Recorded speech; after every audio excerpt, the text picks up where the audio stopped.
By society's norms, I should have been a statistic.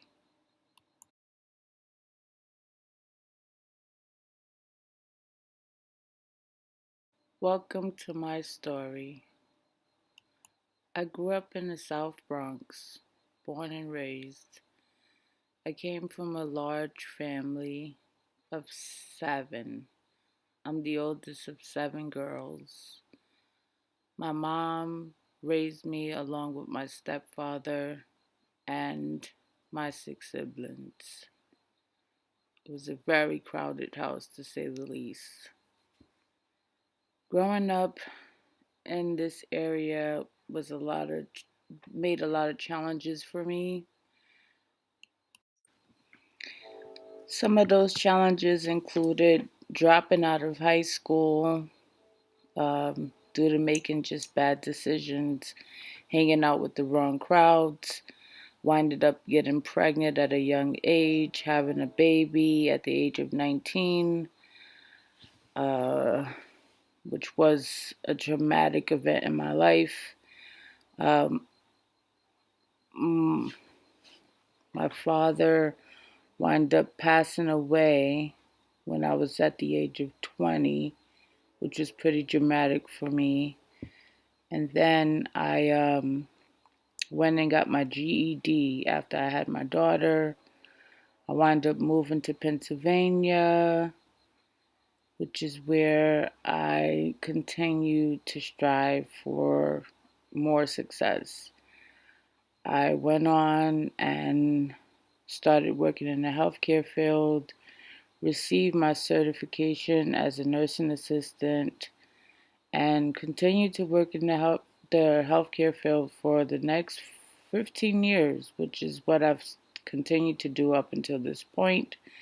I've worked in several different areas of healthcare. I've worked in home health care. I've worked it with people with disabilities. I've worked in the psychiatric units for 5 years in the hospital.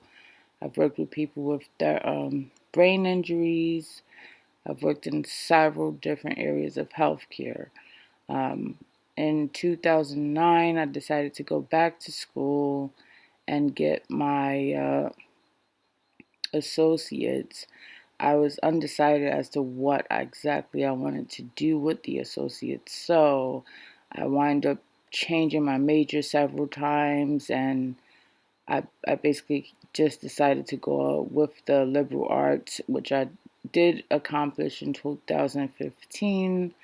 And then at that point, I went to Cedar Crest, which is when I went for the business management major, and I accomplished that fairly quickly within 3 years, and I graduated this year in 2018 with the Bachelor in Business Administration as well as the healthcare management certification. Um, I've been since that point still working in the healthcare field, looking for employment in the business field, mainly with hospitals and places of that area, since that's where my expertise is. But I haven't had much success. So I decided to go ahead and try to open up my own business, which I have done. And at this point, that's where I'm at. I've opened up an online business, and that's going pretty good for me at this point, as well as I'm taking the online classes, and that's where I'm at.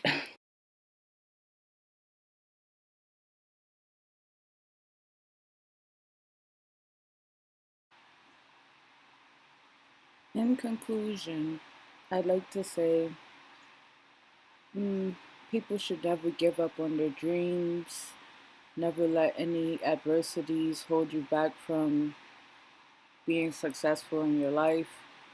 Always know that when there's a will, there's a way, and so long as you have a small piece of faith, you can try to get things done.